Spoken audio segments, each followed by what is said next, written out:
I understand one of the challenges that you are facing right now is school fees.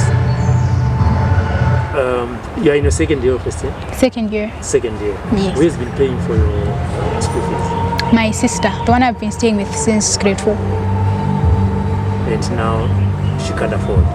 Yeah, now it's difficult for her because she has 2 kids who are attending boarding school, and the other one is in grade 6. That's the third born, and then there's the last born. She's like 5 months old, and yes, so that's it. It's been hard for her to like pay for everyone, then buy food and take care of everything. So yeah. So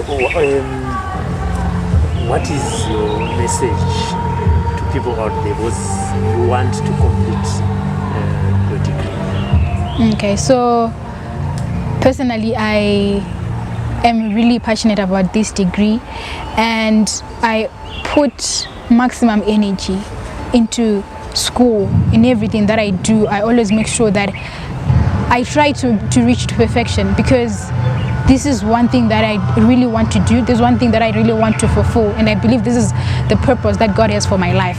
So my message out there is that I can make use of any help in form of a sponsorship or a scholarship, because that is one thing that has been really disturbing me mentally, and it's hard for me to focus on school when I know that I have to think of ways of getting fees, because it's hard for me to ask for my sister when I know she's struggling. It's hard for me to really call her up and say I need money for accommodation, I need money for food. It's just hard because I know for her right now it's a tough season.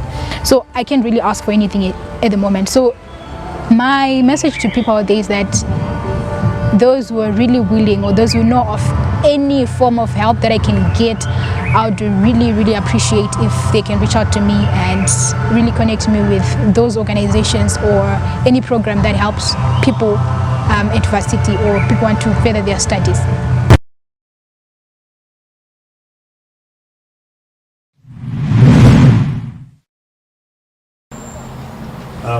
So let's start from the last time we met. I remember the last time we met, things were not that well for you financially, and you were on the verge of dropping out of school. What even then? Okay, so last time we met, we did an interview, and I shared my story of that I no longer had financial assistance for me to continue with school, and I was distressed. I didn't know how I was going to continue with school, and therefore that's why a lady reached out to me, and she introduced me to Sly Media, and then I contacted them, and then they suggested we have an interview. And then my story that was recorded was shared on the Sly Media page, and my number was also shared on the page. So a lot of people reached out to me after the story was released, and they wanted to help me because of the way I shared my story and of the way I laid out my vision on what I wanted to do after I'd finished med school.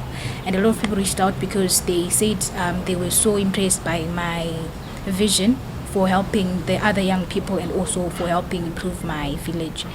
And people reached out to me. So I didn't know who to choose because there was a lot of assistance that came through.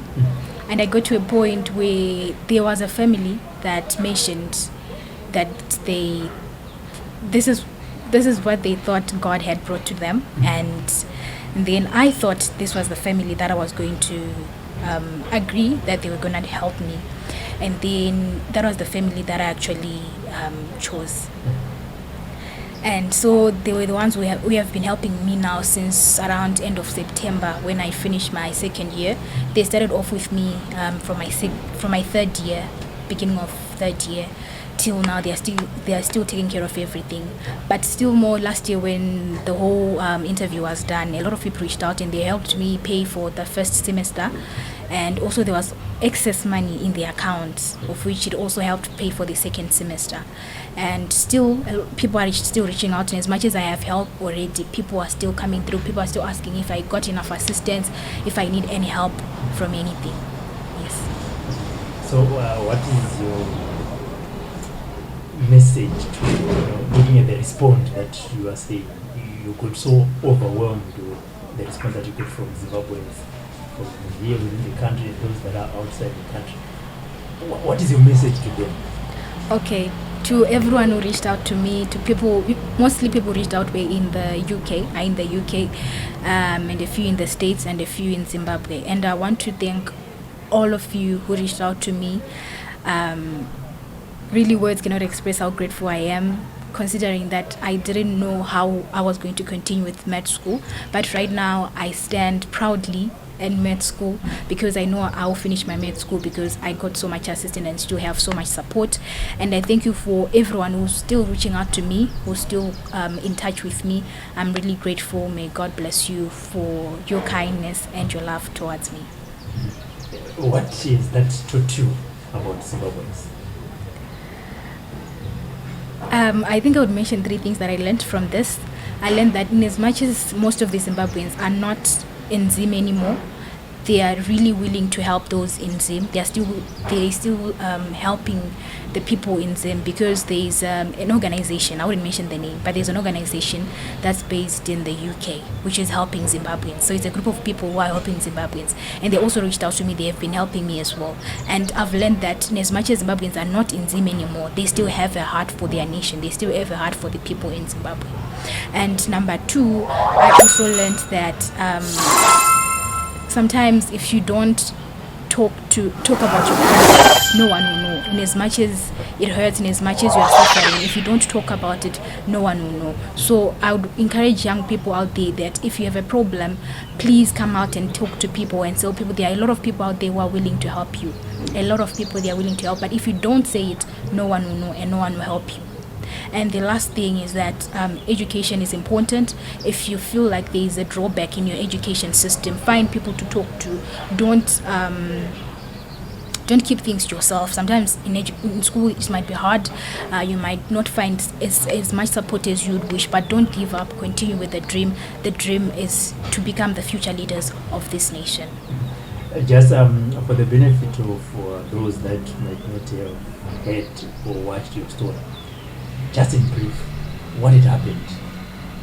Okay, so was it last year around September? My sister was taking care of everything for me. Who financially, since I was in grade 4, she took me in when I lost my dad. She took me in and she had been taking care of financially, school, everything that I would need. But last year around September, she lost all her finances.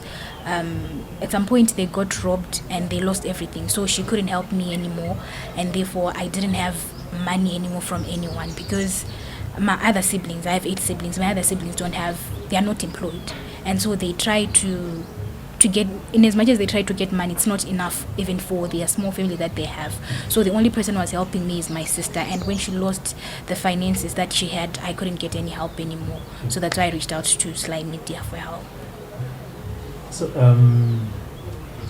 I understand some of the siblings, they are still there. What has been their response to the help that you're getting from outsiders? Okay, to start off with my sister, my sister always been helping me. When I told her about the interview and I told her how much people have been reaching out to me, she couldn't believe what was happening. Still now, she doesn't believe how people are still reaching out. Okay. She doesn't really understand how things happen and how things turned out to be, in as much as we didn't have anything, and now how things are like. So they are really grateful for what people have been doing, for all the families that have been reaching out and they have been helping. And in as much as they thought that med school was going to end for me, but now they've all the hope and they are so grateful. Every day they are thankful. They still wonder how God works. They are really, really grateful for everything that has been happening. Yes. There's someone who is watching right now, probably who are in the same situation with like what you were in September last year. Yes. What word of encouragement can you share with them? Okay, I would want to say that if you have a problem, don't hesitate to reach out to anyone close, or any organization, or any person who might be of help, because the more you talk to people, the more you get help, the more you get traction from people. Because sometimes as young people, we feel like asking for help, especially for me. If I'm to give an example, before I reached out to Sly Media, I thought, well, people were gonna laugh at me, people were going to say things about me that I was not going to be comfortable around, because people thought we're going to think that I'm a beggar at some point. But I had to do it because that was the only option that I had. So if you don't have help, or if you feel like you need some help, don't hesitate and do not shy away from that, because you don't know where your breakthrough is. Yes. I remember last time you said after mid school you want to go back to being. Yes. But when people come from the rural areas and they are easily swallowed by the city lights. Yes. Are you still with that problem? Well, for me, I am still with that. Considering that last year, December, I went back. I actually sought for donations for books and stationery and uniforms to go and donate to a school that has been built. It's just opposite my village. So that was my starting point. I still have this vision that I still want to help kids. I still want to help in my village. I still want to help the only hospital that's there. So far, I've reached out to that school and I've been in touch with the school for now. And also on Friday, from the 19th to the 21st, we'll be in Binga, also teaching the girls on a sanitary way and also empowering the women there. So I have started already, and I believe and I pray that I continue with the dream of and the vision of actually going back to Binga and helping them. Okay, probably you can also have the chance so that you can correct some of the myths that you hear with people from Binga. But it is their way of living, is their norms, culture, and values. But and get vakasarira as such, but people assume vakasarira. So they don't have much resources and they are not exposed to a lot of things, technology and all. Saka we might say vakasarira because they are not exposed to any of the technology or any of the people or any of the things that other people have. So kusarira, I wouldn't say that, but they are really, most of them, especially the young people, they are intelligent people, but they are not exposed. That's why they end up not thriving in this situation. Yes. When you left Binga, you came to Harare to University of Zimbabwe. What was the culture shock? What are some of the things that you saw the urban people doing compared to what the people in Binga do? They said, okay, I felt like everything was so fast. And life in Harare, it was so fast. Even for now, it's too fast.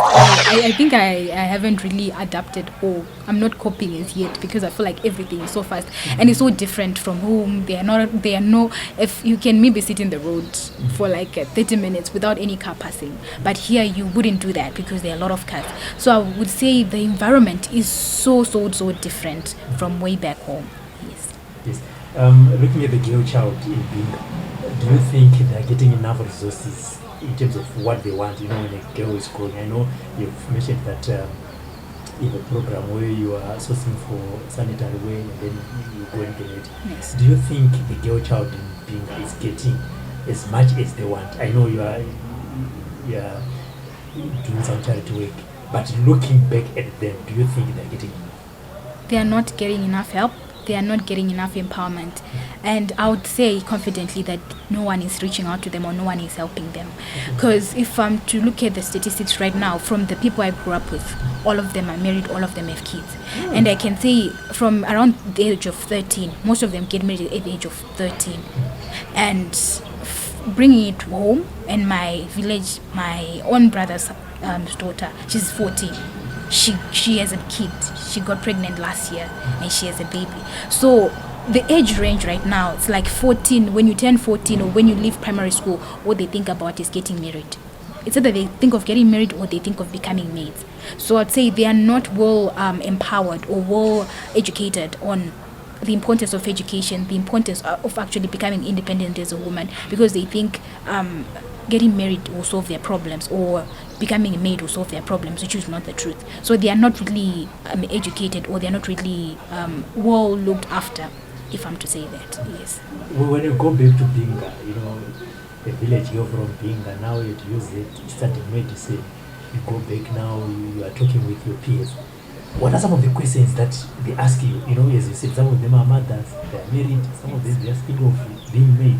Now you are sitting around, you know, what are some of the questions which to you, they might even be weird because of the exposure that you have now. What are some of the questions they ask you? You say, there are such questions: how do you cope in Harare? How are things in Harare? How is school in Harare? Because most of them, they don't really know what university is. Yeah. So when I tell them I'm at university, they are not really motivated, or they're not really or inspired to go into varsity, because they don't really know what university is about. So it's a bit difficult, even if I'm to talk about university, even if I'm to encourage them about education, because they don't really know what it is about. So it's very difficult. Most of them, they don't really want to continue to secondary school because they feel like school is so demanding, and some even ask their parents to leave school to get married. So for me to talk to them about such things, sometimes I feel like it's not proper, because they would think I'm way more privileged, but I'll try to help them. But in as much as I'm trying to help them, sometimes it's very difficult in that situation. Yes, but do you have any other girls that you feel also they like school, but they lack resources? A lot. And so that some organizations or some individuals that are listening can also maybe reach out to you and say, how best can we assist those in the village? There are a lot of them that I know. Because I know of I don't know if I would include teen mothers, because they are just only 14. So they are only 14, and they got married because they couldn't continue with education, and they decided to get married. And most of them, they are there in the village. They don't have finances, so they cannot go to school. So those are the people whom I would say they are really brilliant, and they would really want to continue with education, but now they don't have finances. So if anyone would want to help, I'd be glad to link them up or to actually connect them to those people. Yes. Okay. So your message to the girls, you know, we are focusing on being, I know there are a lot who might be in the very same situation with this, but our particular interest for now, we are focusing where you are coming from. What is a message that you would want, you know, them to hear, so that they can at least be motivated to see that marriage is not an achievement, marriage is not, you know, what you should grow up and look forward to, but education is the key. Okay, so what I would say is that it doesn't matter whether you're a girl or a boy. Considering that we are girls, and women should actually be in the forefront of actually achieving greater things than what we are perceived of in the society.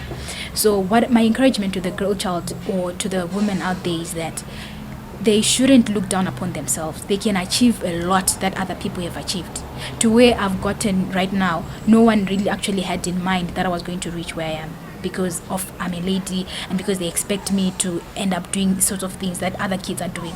But we can achieve everything if we put our minds to it, and we can reach greater heights, and we can become the future leaders of this nation if we take care of ourselves, we maintain ourselves, and we focus on the goal, and we focus on achieving the dream that we want to achieve. And if they not ask you, why are you not married? Or why are you not married? Well, they haven't asked me that. Okay. We're talking about the teen mothers. Are these, you know, married to teen fathers as well, or to older men? What is the situation like? Well, the situation of the people that I've interacted with, or the people that I know, they're married to teen fathers. They are like, the girl could be around 14 and the boy could be around 16 or 17. That's the age range, especially in my village. That's the age range, of which it doesn't make sense getting married at such age range, because they are both not employed, but then they have to stay together. So it's a bit difficult. So how do they look after their kids? You know, was a father at 16. I'm a father in my 40s. I'm struggling. You know, but so how about a 16-year-old father? Where do they get resources, money to look after them? Well, in the village, I think it's not. I'm not sure how they do it, but not so much resources are required when you're in the village. Just a few things.